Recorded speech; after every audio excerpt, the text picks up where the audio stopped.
बाज़ौक़ समातों और रोशन आँखों के नाम। उर्दू और आलमी अदब के मशहूर अफसाने और कहानियाँ। मैं हूँ आपके साथ फैसल सईद ज़रक़ाम।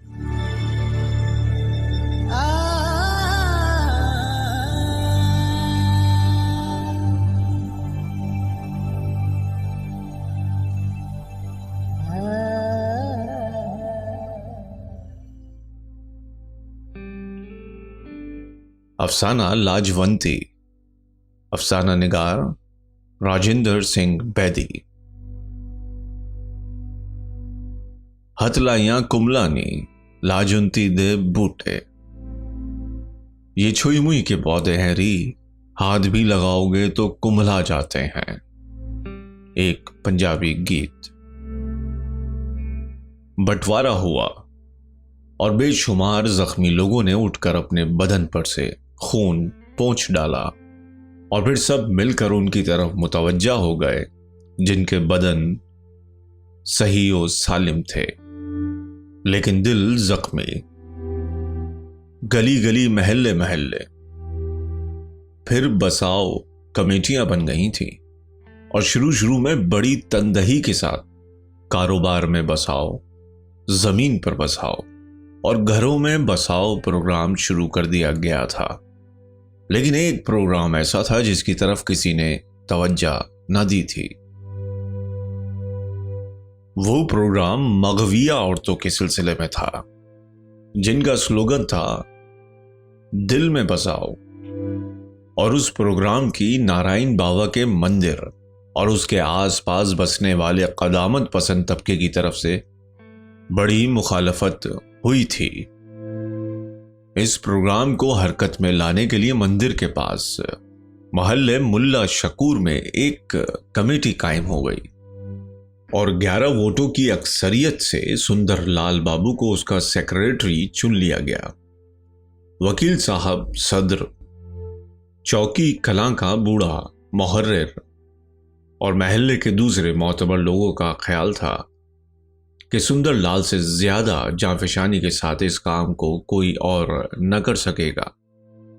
शायद इसलिए कि सुंदर लाल की अपनी बीवी अगवा हो चुकी थी और उसका नाम भी था लाजवंती। चुनाचे प्रभात फेरी निकालते हुए जब सुंदर लाल बाबू, उसका साथी रिसालू और नेकी राम वगैरह मिलकर गाते हथलाइयां कुम्हलानी लाजुंती दे बूटे, तो सुंदर लाल की आवाज एकदम बंद हो जाती और वो खामोशी के साथ चलते चलते लाजवंती की बाबत सोचता। जाने वो कहाँ गई होगी, किस हाल में होगी, हमारी बाबत क्या सोच रही होगी, वो कभी आएगी भी या नहीं। और पथरीले फर्श पर चलते चलते उसके कदम लड़खड़ाने लगते। और अब तो यहां तक नौबत आ गई थी कि उसने लाजवंती के बारे में सोचना ही छोड़ दिया था। उसका गम अब दुनिया का गम हो चुका था। उसने अपने दुख से बचने के लिए लोक सेवा में अपने आप को गर्क कर दिया। इसके बावजूद दूसरे साथियों की आवाज में आवाज मिलाते हुए उसे ये ख्याल जरूर आता, इंसानी दिल कितना नाजुक होता है, जरा सी बात पर उसे ठेस लग सकती है। वो लाजवंती के पौधे की तरह है, जिसकी तरफ हाथ भी बढ़ाओ तो कुम्हला जाता है। लेकिन उसने अपनी लाजवंती के साथ बदसलूकी करने में कोई भी कसर न उठा रखी थी। वो उसे जगह बेजगह उठने बैठने, खाने की तरफ से बेतौजीही बरतने और ऐसी ही मामूली बातों पर पीठ दिया करता था। और लाजो एक पतली शाहतूत की डाली की तरह नाजुक सी देहाती लड़की थी। ज्यादा धूप देखने की वजह से उसका रंग संवला चुका था। तबीयत में एक अजीब तरह की बेकरारी थी। उसका इस्तरार शबनम के उस कतरे की तरह था जो पारा बनकर उसके बड़े से पत्ते पर कभी इधर और कभी उधर लुढ़कता रहता है। उसका दुबलापन उसकी सेहत के खराब होने की दलील न थी, एक सेहतमंदी की निशानी थी, जिसे देखकर भारी भरकम सुंदर लाल पहले तो घबराया, लेकिन जब उसने देखा कि लाजो हर किस्म का बोझ, हर किस्म का सदमा, हत्ता के मारपीट तक सह गुजरती है, तो वो अपनी बदसलूकी को बतदरीज बढ़ाता गया और उसने उन हदों का ख्याल ही न किया जहां पहुंच जाने के बाद किसी भी इंसान का सब्र टूट सकता है। इन हदों को धुंधला देने में लाजवंती खुद भी तो मुमिद साबित हुई थी। चूंकि वो देर तक उदास न बैठ सकती थी, इसलिए बड़ी से बड़ी लड़ाई के बाद भी सुंदरलाल के सिर्फ एक बार मुस्कुरा देने पर वो अपनी हंसी न रोक सकती और लपक कर उसके पास चली आती और गले में बाहें डालते हुए कह उठती, फिर मारा तो मैं तुमसे नहीं बोलूंगी। साफ पता चलता था कि वो एकदम सारी मारपीट भूल चुकी है। गांव की दूसरी लड़कियों की तरह वो भी जानती थी कि मर्द ऐसा ही सुलूक किया करते हैं, बल्कि औरतों में कोई भी सरकशी करती तो लड़कियां खुद ही नाक पर उंगली रख कर कहती, ले वो भी कोई मर्द है भला, औरत जिसके काबू में नहीं आती। और ये मारपीट उनके गीतों में चली गई थी। खुद लाजो गाया करती थी, मैं शहर के लड़के से शादी ना करूंगी, वो बूट पहनता है और मेरी कमर बड़ी पतली है। लेकिन पहली ही फुर्सत में लाजो ने शहर ही के एक लड़के से लौ लगा ली और उसका नाम था सुंदरलाल, जो एक बारात के साथ लाजवंती के गांव चला आया था और जिसने दूल्हा के कान में सिर्फ इतना सा कहा था, तेरी साली तो बड़ी नमकीन है यार, बीवी भी चटपटी होगी। लाजवंती ने सुंदरलाल की उस बात को सुन लिया था, मगर वो ये भूल ही गई कि सुंदरलाल कितने बड़े बड़े और भद्दे बूट पहने हुए है और उसकी अपनी कमर कितनी पतली है।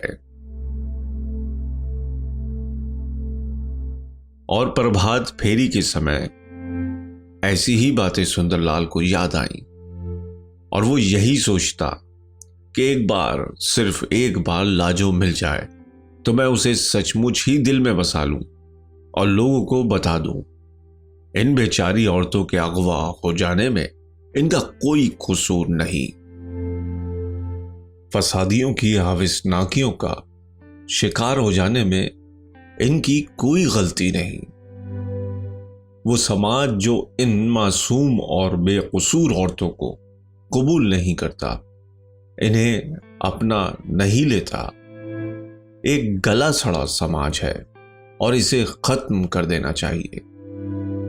वो इन औरतों को घरों में आबाद करने की तलकीन किया करता और इन्हें ऐसा मर्तबा देने की प्रेरणा करता जो घर में किसी भी औरत, किसी भी माँ, बेटी, बहन या बीवी को दिया जाता है।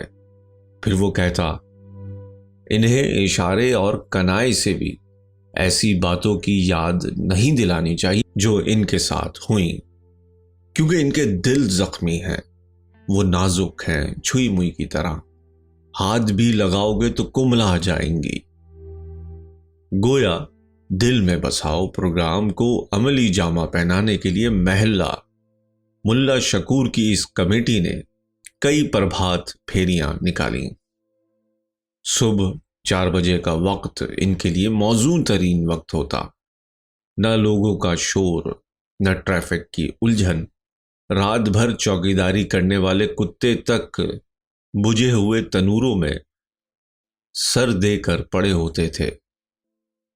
अपने अपने बिस्तरों में दुबके हुए लोग प्रभात फेरी वालों की आवाज सुनकर सिर्फ इतना कहते, ओह वही मंडली है, और फिर कभी सब्र और कभी तुनक मिजाजी से वो बाबू सुंदरलाल का प्रोपेगेंडा सुना करते।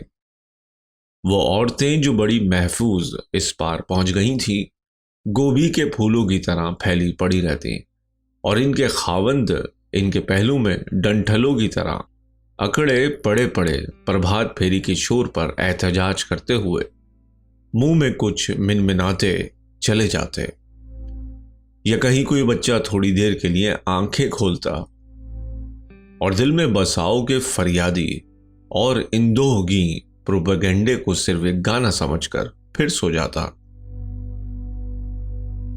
लेकिन सुबह के समय कान में पड़ा हुआ शब्द बेकार नहीं जाता।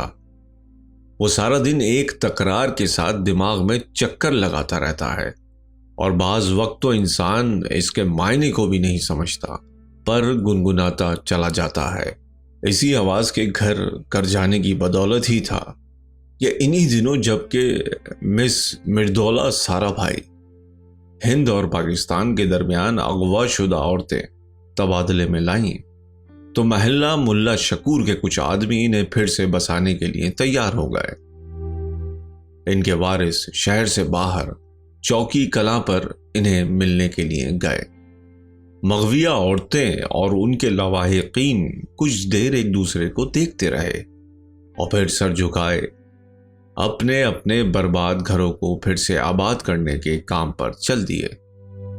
रिसालू और नेकी राम और सुंदर लाल बाबू कभी महेंद्र सिंह जिंदाबाद और कभी सोहन लाल जिंदाबाद के नारे लगाते और वो नारे लगाते रहे हत्ता के उनके गले सूख गए।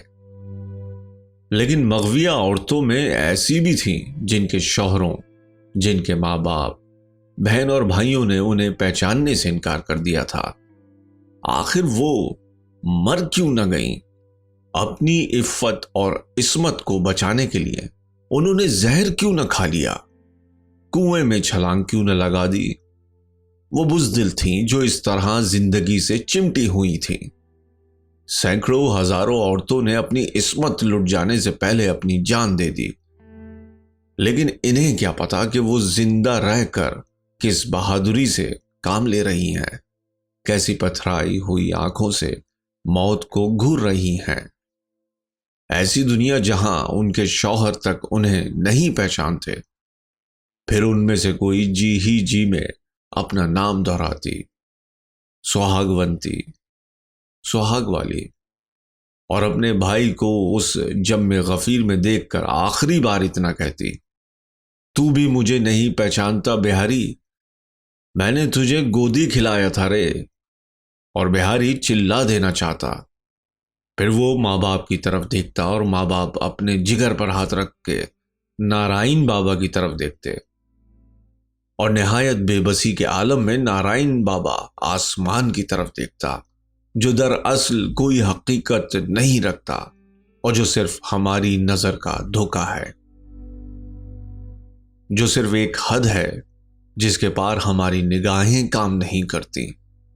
लेकिन फौजी ट्रक में मिस सारा भाई तबादले में जो औरतें लाईं, उनमें लाजो न थी। सुंदरलाल ने उम्मीदों बीम से आखिरी लड़की को ट्रक से नीचे उतरते देखा और फिर उसने बड़ी खामोशी और बड़े अज़्म से अपनी कमेटी की सरगर्मियों को दो चंद कर दिया। अब वो सिर्फ सुबह के समय ही प्रभात फेरी के लिए ना निकलते थे, बल्कि शाम को भी जुलूस निकालने लगे और कभी कभी एक आध छोटा मोटा जलसा भी करने लगे, जिसमें कमेटी का बूढ़ा सत्र, वकील कालका प्रसाद, सूफी खनकारों से मिली जुली एक तकरीर कर दिया करता और रिसालू एक पीकदान लिए ड्यूटी पर हमेशा मौजूद रहता।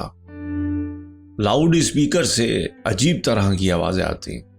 फिर कहीं नेकी राम मुहर्रिर चौकी कुछ कहने के लिए उठते, लेकिन वो जितनी भी बातें कहते और जितने भी शास्त्रों और पुराणों का हवाला देते, उतना ही अपने मकसद के खिलाफ बातें करते। और यूं मैदान हाथ से जाते देखकर सुंदर लाल बाबू उठता, लेकिन वो दो फिक्रों के अलावा कुछ भी ना कह पाता। उसका गला रुक जाता, उसकी आंखों से आंसू बहने लगते और रूहानसा होने के कारण वो तकरीर न कर पाता, आखिर बैठ जाता। लेकिन मजमे पर एक अजीब तरह की खामोशी छा जाती और सुंदर लाल बाबू की इन दो बातों का असर, जो कि उसके दिल की गहराइयों से चली आती, वकील कालिका प्रसाद सूफी की सारी नासेहाना फसाहत पर भारी होता। लेकिन लोग वहीं रो देते, अपने जज्बात को आसूदा कर लेते और फिर खाली उस जहन घर लौट जाते। एक रोज कमेटी वाले सांझ के समय भी प्रचार करने चले आए और होते होते कदामत पसंदों के गढ़ में पहुंच गए। मंदिर के बाहर पीपल के पेड़ के इर्द गिर्द सीमेंट के थड़े पर कई श्रद्धालु बैठे थे और रामायण की कथा हो रही थी।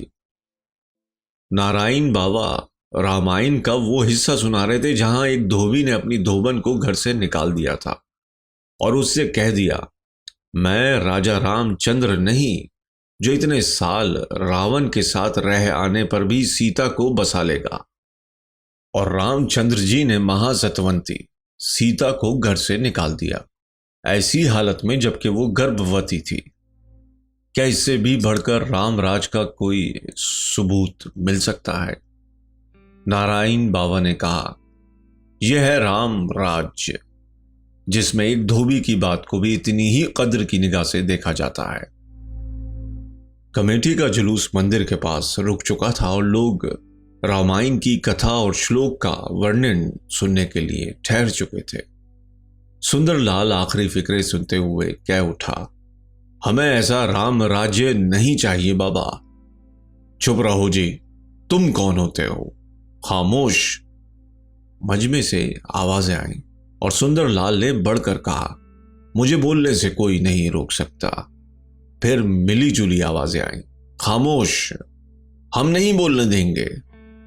और एक कोने में से यह भी आवाज आई, मार देंगे। नारायण बाबा ने बड़ी मीठी आवाज में कहा, तुम शास्त्रों की मान मर्यादा को नहीं समझते सुंदरलाल। सुंदरलाल ने कहा, मैं एक बात तो समझता हूं बाबा, राम राज्य में धोबी की आवाज तो सुनी जाती है लेकिन सुंदरलाल की नहीं। इन्हीं लोगों ने जो अभी मारने पे तुले थे अपने नीचे से पीपल की गोलरें हटा दी और फिर से बैठते हुए बोल उठे, सुनो सुनो सुनो। रसालू और नेकी राम ने सुंदरलाल बाबू को ठहूका दिया और सुंदरलाल बोले, श्री राम नेता थे हमारे, पर यह क्या बात है बाबा जी, उन्होंने धोबी की बात को सत्य समझ लिया मगर इतनी बड़ी महारानी के सत्य पर विश्वास न कर पाए। नारायण बाबा ने अपनी दाढ़ी की खिचड़ी पकाते हुए कहा, इसलिए कि सीता उनकी अपनी पत्नी थी। सुंदरलाल, तुम इस बात की महानता को नहीं जानते। हाँ बाबा, सुंदरलाल बाबू ने कहा, इस संसार में बहुत सी ऐसी बातें हैं जो मेरी समझ में नहीं आती, पर मैं सच्चा राम राज्य उसे समझता हूं जिसमें इंसान अपने आप पर भी जुल्म नहीं कर सकता। अपने आप से बेइंसाफी करना इतना ही बड़ा पाप है जितना किसी दूसरे से बेइंसाफी करना। आज भी भगवान राम ने सीता को घर से निकाल दिया है इसलिए कि वो रावण के पास रह आई है। इसमें क्या कसूर था सीता का? क्या वो भी हमारी बहुत सी माओं बहनों की तरह एक छल और कपट की शिकार न थी?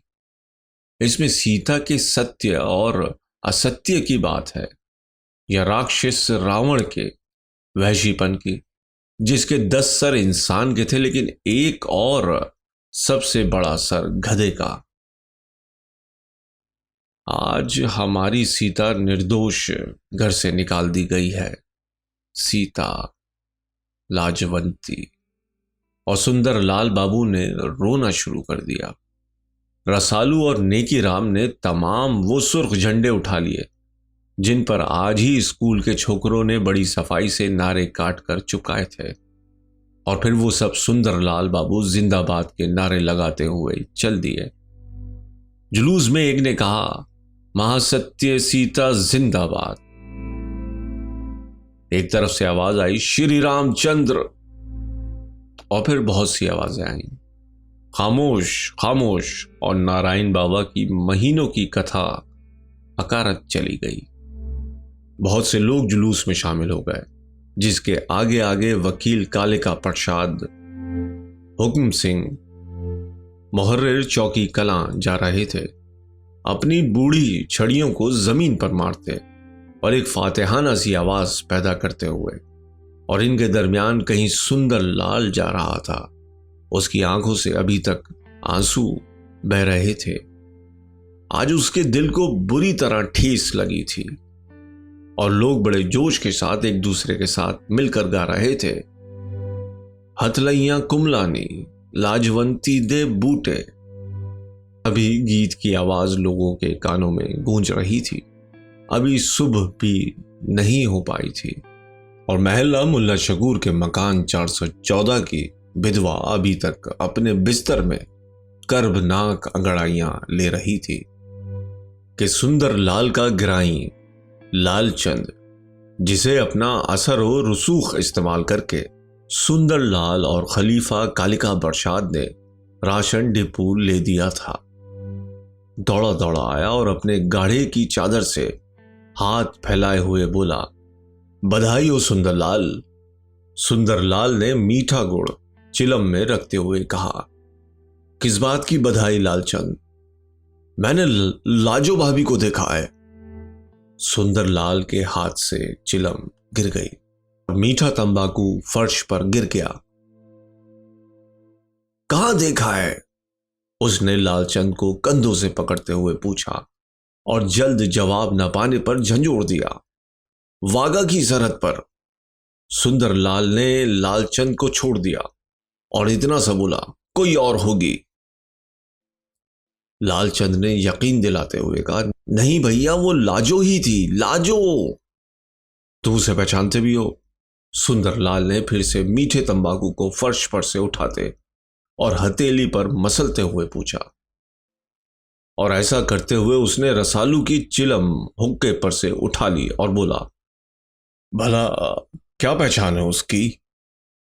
एक तेंदुला ठोड़ी पर है, दूसरा गाल पर।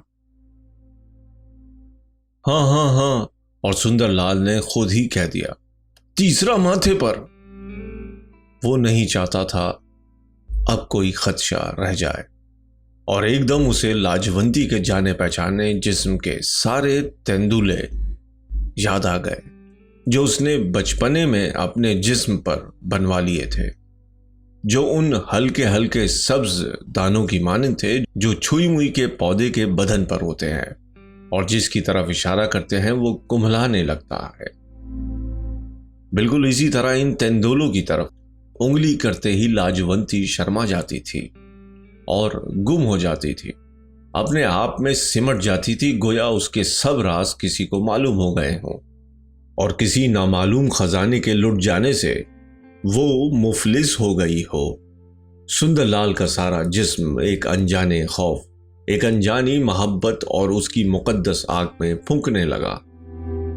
उसने फिर से लालचंद को पकड़ लिया और पूछा, लाजो वागा कैसे पहुंच गई?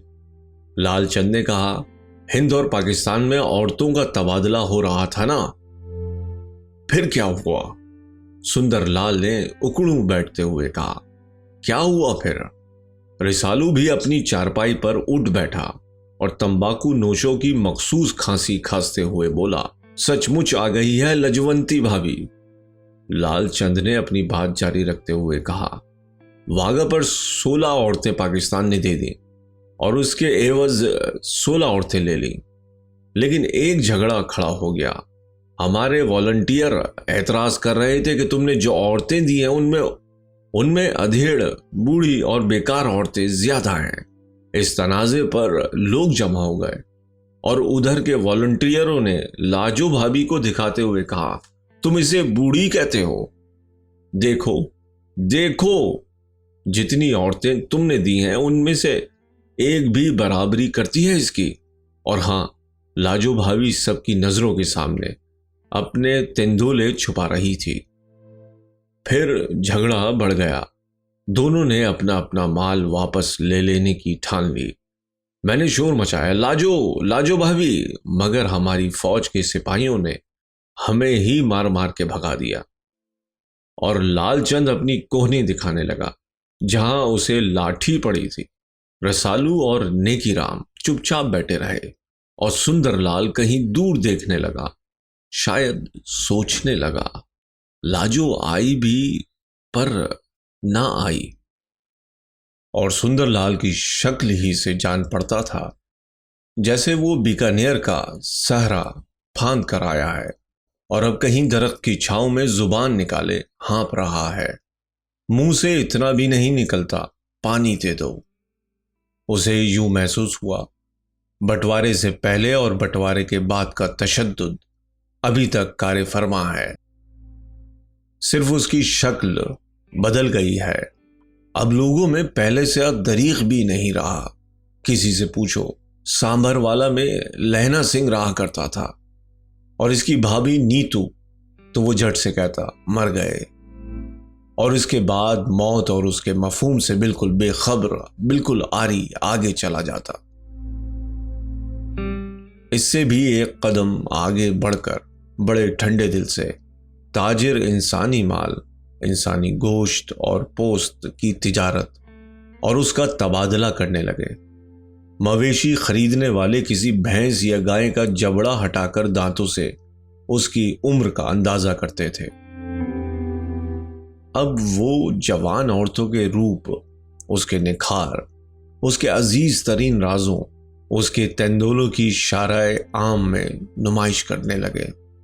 तशद्दुद अब ताजिरों की नस नस में बस चुका है। पहले मंडी में माल बिकता था और भाव ताव करने वाले हाथ मिलाकर उस पर एक रुमाल डाल लेते और यूं गुप्ती कर लेते, गोया रुमाल के नीचे उंगलियों के इशारों से सौदा हो जाता था। अब गुप्ती का रुमाल भी हट चुका था और सामने सौदे हो रहे थे और लोग तिजारत के आदाब भी भूल गए थे। ये सारा लेन देन, ये सारा कारोबार पुराने जमाने की दास्तान मालूम हो रहा था, जिसमें औरतों की आजादाना खरीद और फरोख्त का किस्सा बयान किया जाता है। अज़बयक अनगिनत औरियां औरतों के सामने खड़ा उनके जिस्मों को टो टो के देख रहा है, और जब वो किसी औरत के जिस्म को उंगली लगाता है तो उस पर एक गुलाबी सा गढ़ा पड़ जाता है और इसके इर्द गिर्द एक जर्द सा हल्का, और फिर जर्दियां और सुर्खियां एक दूसरे की जगह लेने के लिए दौड़ती हैं। अज़बयक आगे गुजर जाता है और नाकाबिले कबूल औरत एक एतराफ़ शिकस्त, एक इनफ़ालियत के आलम में एक हाथ से इज़ार बंद थामे और दूसरे से अपने चेहरे को आवाम की नज़रों से छुपाए सिसकियां लेती है। सुंदरलाल अमृतसर सरहद जाने की तैयारी कर ही रहा था कि उसे लाजो के आने की खबर मिली। एकदम ऐसी खबर मिल जाने से सुंदरलाल घबरा गया। उसका एक कदम फौरन दरवाजे की तरफ बढ़ा, लेकिन वो पीछे लौट आया। उसका जी चाहता था कि वो रूठ जाए और कमेटी के तमाम प्लेकार्डों और झंडियों को बिछाकर बैठ जाए और फिर रोए, लेकिन वहां जज्बातों का यूं मुजाहिरा मुमकिन न था। उसने मर्दाना वार इस अंदरूनी कशाकश का मुकाबला किया और अपने कदमों को नापते हुए चौकी कलां की तरफ चल दिया, क्योंकि वही जगह थी जहां मगविया औरतों की डिलीवरी दी जाती थी।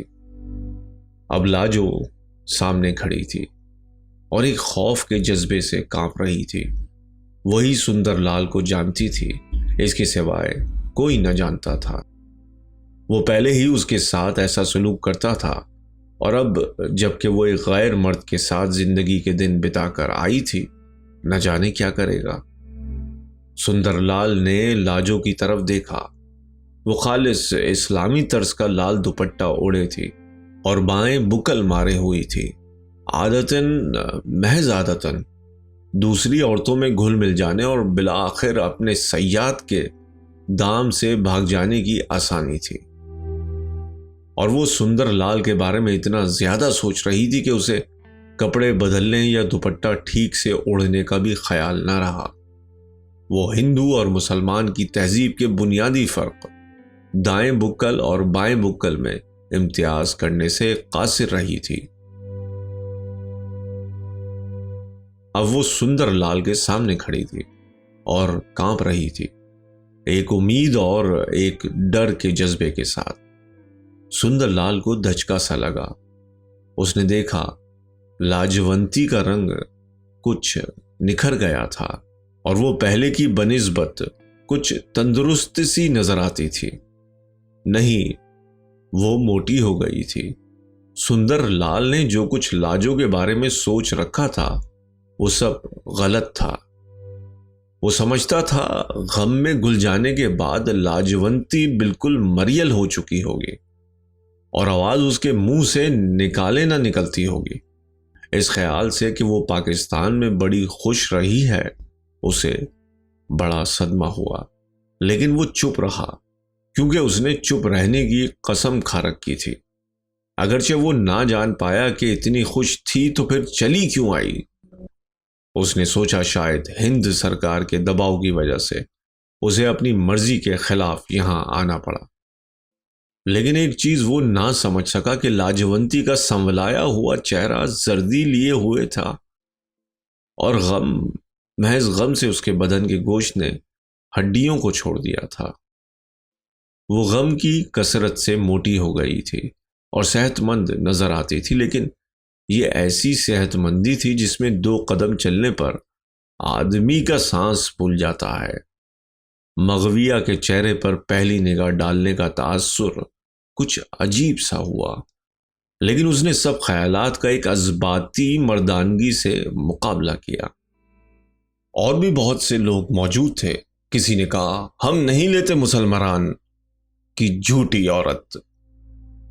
और यह आवाज रिसालू, नेकीराम और चौकी कला के बूढ़े मुहर्रिर के नारों में गुम होकर रह गई। इन सब आवाजों से अलग काले का प्रसाद की फटती और चिल्लाती आवाज आ रही थी। वो खांस भी लेता और बोलता भी जाता।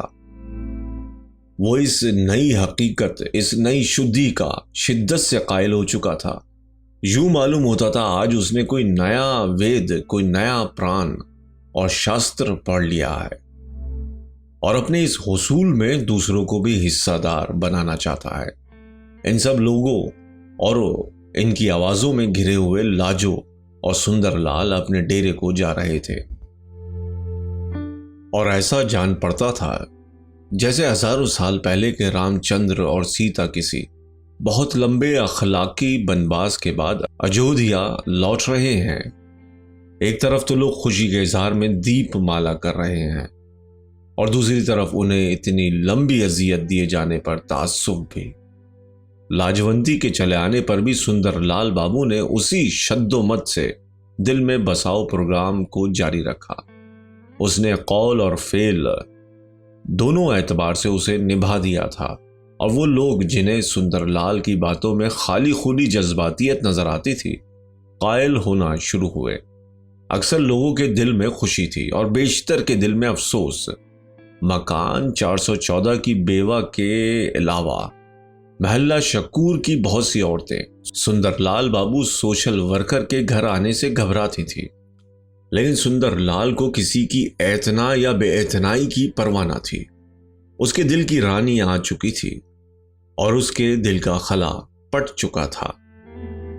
सुंदरलाल ने लाजो की सूरन मूर्ति को अपने दिल के मंदिर में इस्ताहपत कर लिया था और खुद दरवाजे पर बैठा उसकी हिफाजत करने लगा था।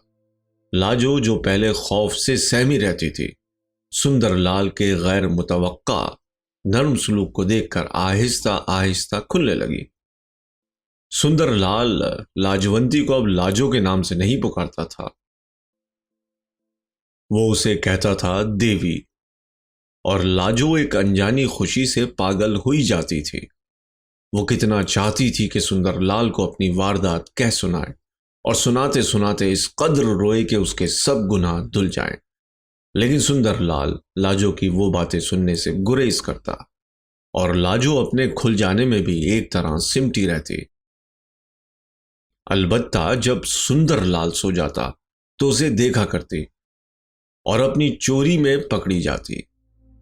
जब सुंदरलाल उसकी वजह पूछता तो वो नहीं, यूं ही ओहो के सिवा और कुछ न कहती और सारा दिन का थका हारा सुंदरलाल फिर ऊंघ जाता। अलबत्ता शुरू शुरू में एक दफा सुंदरलाल ने लाजवंती के स्याह दिनों के बारे में सिर्फ इतना सा पूछा था, कौन था वो? लाजवंती ने निगाहें नीची करते हुए कहा, जम्मा। फिर वो अपनी निगाहें सुंदरलाल के चेहरे पर जमाए कुछ कहना चाहती थी, लेकिन सुंदरलाल एक अजीब सी नजरों से लाजवंती के चेहरे की तरफ देख रहा था और उसके बालों को सहला रहा था। लाजवंती ने फिर आंखें नीचे कर ली और सुंदर लाल ने पूछा, अच्छा सलूक करता था वो? हाँ, मारता तो नहीं था। लाजवंती ने अपने सर सुंदरलाल की छाती पर सिरकाते हुए कहा, नहीं। और फिर बोली, वो मारता नहीं था, पर मुझे उससे ज्यादा डर आता था। तुम मुझे मारते भी थे, पर मैं तुमसे डरती नहीं थी। अब तो ना मारोगे? सुंदरलाल की आंखों में आंसू उमड़ आए और उसने बड़ी निदामत और बड़े तासुफ से कहा, नहीं देवी, अब नहीं मारूंगा। देवी, लाजवंती ने सोचा और वो भी आंसू बहाने लगी। और इसके बाद लाजवंती सब कुछ कह देना चाहती थी, लेकिन सुंदरलाल ने कहा, जाने दो बीती बातें, इसमें तुम्हारा क्या कसूर है? इसमें कसूर है हमारे समाज का, जो तुझ ऐसी देवियों को अपने यहां इज्जत की जगह नहीं देता। वो तुम्हारी हानि नहीं करता, अपनी करता है। और लाजवंती की मन ही में रही। वो कह न सकी सारी बात और चुपकी दुपकी पड़ी रही और अपने बदन की तरफ देखती रही, जो कि बंटवारे के बाद अब देवी का बदन हो चुका था, लाजवंती का न था। वो खुश थी, बहुत खुश, लेकिन एक ऐसी खुशी में सरशार जिसमें एक शक था और वसवसे। वो लेटी लेटी अचानक बैठ जाती, जैसे इंतहाई खुशी के लम्हों में कोई आहट पाकर एकाएक ही उसकी तरफ मुतवज्जा हो जाए। जब बहुत से दिन बीत गए तो खुशी की जगह पूरे शक ने ले ली। इसलिए नहीं कि सुंदरलाल बाबू ने फिर वही पुरानी बदसलूकी शुरू कर दी थी, बल्कि इसलिए कि वो लाजो से बहुत ही अच्छा सलूक करने लगा था। ऐसा सलूक जिसकी लाजो मुतवक्का न थी। वो सुंदरलाल की वही पुरानी लाजो हो जाना चाहती थी, जो गाजर से लड़ पड़ती और मूली से मान जाती। लेकिन अब लड़ाई का सवाल ही न था। सुंदरलाल ने उसे ये महसूस करा दिया जैसे वो लाजवंती कांच की कोई चीज है जो छूते ही टूट जाएगी, और लाजो आईने में अपने सरापे की तरफ देखती और आखिर इस नतीजे पर पहुंची कि वो और तो सब कुछ हो सकती है, पर लाजो नहीं हो सकती। वो बस गई पर उजड़ गई। सुंदरलाल के पास उसके आंसू देखने के लिए आंखें थीं और ना आहें सुनने के लिए कान। प्रभात फेरियां निकलती रहीं और महल्ला मुल्ला शकूर का सुधारक रसालू और नेकी राम के साथ मिलकर उसी आवाज में गाता रहा, हथलैयां कुमलानी लाजवंती दे बूटे।